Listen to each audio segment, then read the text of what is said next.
Assalamualaikum warahmatullahi wabarakatuh.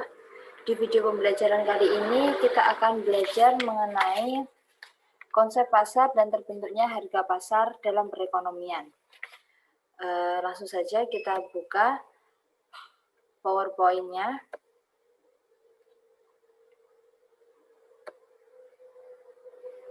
Oke.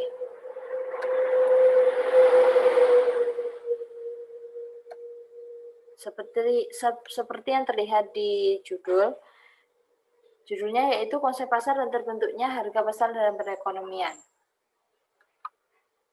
Sebelum kita mulai pembelajaran, kita bacakan dulu indikator apa saja yang akan kita tempuh dalam 6 pertemuan ini. Yang pertama yaitu mendeskripsikan bentuk pasar output dan ciri-cirinya. Yang kedua yaitu mendeskripsikan permintaan dan penawaran serta faktor yang mempengaruhinya. Yang ketiga yaitu mengamati kurva permintaan dan penawaran, pergerakan di sepanjang kurva dan pergeseran kurva permintaan dan penawaran. Selanjutnya, mengetahui hukum permintaan dan penawaran beserta asumsi-asumsinya. Selanjutnya, mengetahui proses terbentuknya harga keseimbangan. Yang keenam, mendeskripsikan pengertian elastisitas dan macam-macam elastisitas. Yang ketujuh yaitu faktor-faktor yang mempengaruhi elastisitas permintaan dan penawaran.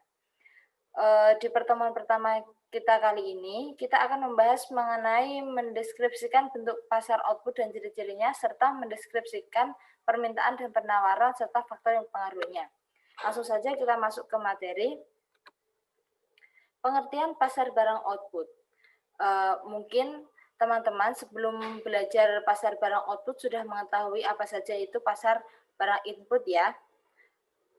Jadi jika pasar barang input adalah mentahannya, jadi kita bahasa kasarnya seperti ini. Kita prakteknya ke pasar barang output seperti itu. Kan di pasar barang input ada tanah, ada modal, ada kewirausahaan, seperti itu ya. Dan prakteknya itu kita aplikasikan ke dalam pasar barang output. Karena di dalam pasar barang output itu adalah pasar yang sering kita jumpai atau pasar-pasar yang ada di setiap kecamatan tempat tinggal kita. Jadi untuk lebih mudahnya, pasar barang output itu bisa disebut dengan pasar tradisional, Indomaret, pasar swalayan dan lain sebagainya. Tapi semua itu memiliki memiliki bagian-bagian tersendiri. Untuk membahas itu kita harus mengetahui apa itu pengertian pasar barang output. Kita bacakan terlebih dahulu. Pasar barang output adalah tempat bertemunya antara penjual dan pembeli untuk mentransaksi jual beli barang maupun jasa. Menurut ilmu ekonomi, pasar berkaitan dengan kegiatan, bukan tempatnya. Ciri khas dari sebuah tempat agar dapat disebut pasar adalah adanya kegiatan transaksi jual beli. Jadi seperti yang saya katakan tadi, yang dikatakan pasar barang output adalah di mana bertemunya antara penjual dan pembeli. Dan pakar ekonomi mengatakan bahwa yang dinamakan pasar itu bukan tempatnya, melainkan kegiatannya. Jadi dimanapun Anda berada, jika di situ ada penjual dan pembeli dan di dalamnya terdapat transaksi jual beli, itu dinamakan pasar. Bisa dipahami ya sampai sekarang untuk bab ini, untuk pengertian bisa dipahami ya. Kita lanjut ke pengertian pasar menurut para ahli. Di sini saya hanya mengambil beberapa ahli dan salah satunya yaitu menurut Kotter dan Armstrong. Ini masih meliputi pengertian, pasar adalah suatu perangkat yang terdiri dari pembeli aktual dan pembeli potensial dari suatu produk, barang, dan jasa. Ukuran suatu pasar didasarkan pada banyaknya orang yang membutuhkan suatu kebutuhan dan berkemampuan untuk bertransaksi. Banyak pemasar atau pedagang yang memandang bahwa penjual maupun pembeli merupakan sebuah pasar. Jadi tidak jauh dari pengertian umumnya bahwa menurut para ahli, pasar juga seperti itu, adanya pembeli aktual dan pembeli potensial. dari suatu produk, barang, atau jasa. Pembeli aktual itu bisa dikatakan sebagai penjual, dan pembeli potensial adalah pembeli yang sebenarnya dari suatu produk, jasa, maupun barang. Ukuran suatu pasar didasarkan pada banyaknya orang yang membutuhkan suatu kebutuhan dan berkemampuan untuk bertransaksi. Jadi di dalam sebuah pasar harus ada yang namanya transaksi jual beli. Banyak pemasar atau pedagang yang memandang bahwa penjual maupun pembeli merupakan sebuah pasar. Jadi seperti yang saya katakan tadi, bahwa walaupun tidak di dalam pasar, selagi itu ada penjual dan ada pembeli dan di dalamnya terdapat transaksi jual beli, itu sudah dinamakan sebagai pasar. Seperti itu. Kita lanjut ke subbab kedua, yaitu kita mulai masuk ke pengertian permintaan dan penawaran. Tidak jauh-jauh dari pasar, karena di dalam transaksi jual beli pasti terdapat permintaan dan penawaran. Dan subjek yang melakukan permintaan itu didominasi oleh pembeli. Jadi pembeli yang meminta suatu produk, seperti itu untuk bahasa kasarannya. Dan penawaran itu biasanya didominasi atau diperankan oleh penjual atau pembuat produk, seperti itu ya. Jadi di dalam pasar tidak akan tidak akan lepas dari permintaan dan penawaran, karena permintaan dan penawaran merupakan suatu kegiatan yang dilakukan penjual dan pembeli di dalam pasar tersebut, seperti itu. Baik, kita akan ulas satu persatu, yaitu kita mulai dari permintaan. Permintaan adalah banyaknya jumlah barang yang diminta atau pada suatu pasar tertentu dengan tingkat harga tertentu, tingkat pendapatan tertentu, dan periode tertentu. Jadi permintaan itu biasanya memang seperti yang saya katakan tadi, bahwa permintaan itu didominasi oleh konsumen atau pembeli. Jadi permintaan adalah banyaknya jumlah barang yang diminta pada suatu pasar. Jadi seperti pembeli ya, membutuhkan seperti apa yang sekarang trending saat ini. Contoh, seperti bentuk jilbab, seperti itu.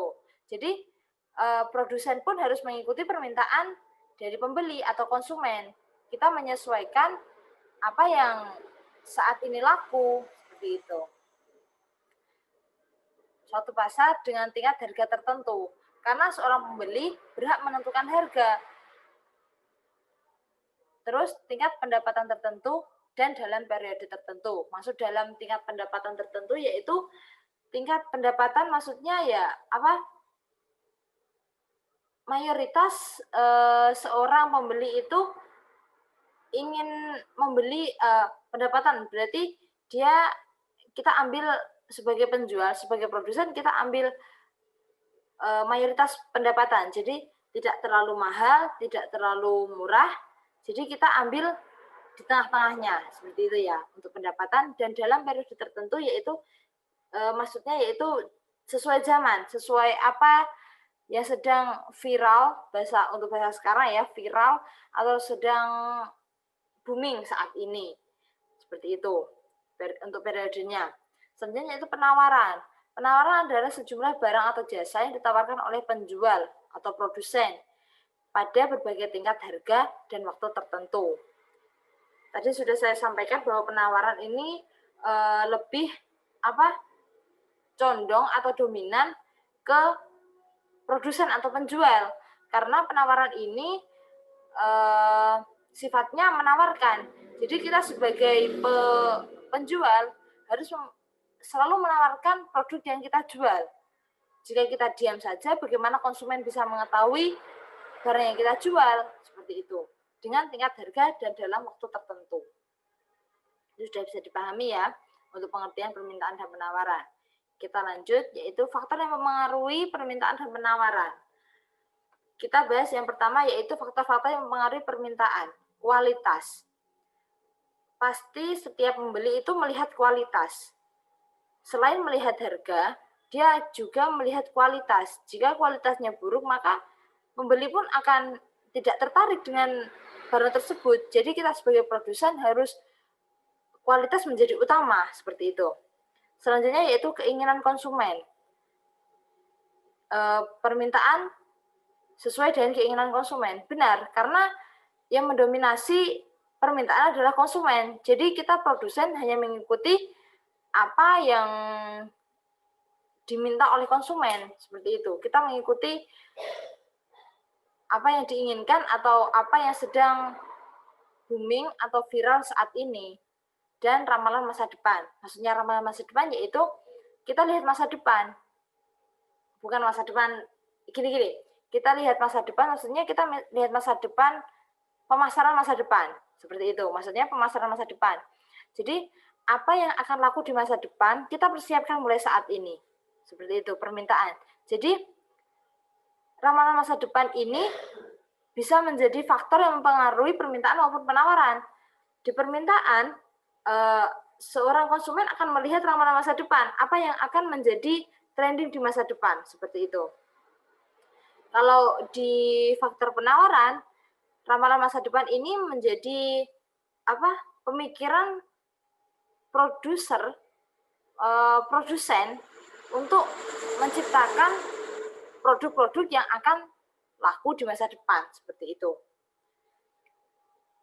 Karena saya sudah menyinggung mengenai faktor yang mempengaruhi penawaran, kita lanjutkan saja langsung ke faktor yang mempengaruhi penawaran, yaitu biaya input. Biaya input ini biaya modal. Di dalamnya ada modal. Biaya input ini modal. Jadi, walaupun kita, selain kita melihat ramalan masa depan, apa yang diinginkan konsumen, kita harus melihat modal kita. Jangan sampai modal kita itu melampaui batas sehingga dapat mengakibatkan kita itu menjadi bangkrut. Jangan sampai kita sebagai produsen, jangan sampai kita mengalami kebangkrutan. Karena kita harus melihat biaya input. Atau kita perhatikan biaya input. Faktor yang mempengaruhi penawaran, yaitu biaya input. Benar, karena setiap produsen harus melihat biaya inputnya. Jangan sampai dia terlalu ambisi dan keinginan konsumen sehingga dia lupa bahwa biaya inputnya ini tidak mencukupi, seperti itu. Selanjutnya laba. Faktor yang mempengaruhi yaitu laba. Laba ini sangat penting bagi penawar. Iya, maksudnya bagi penawar atau produsen atau penjual.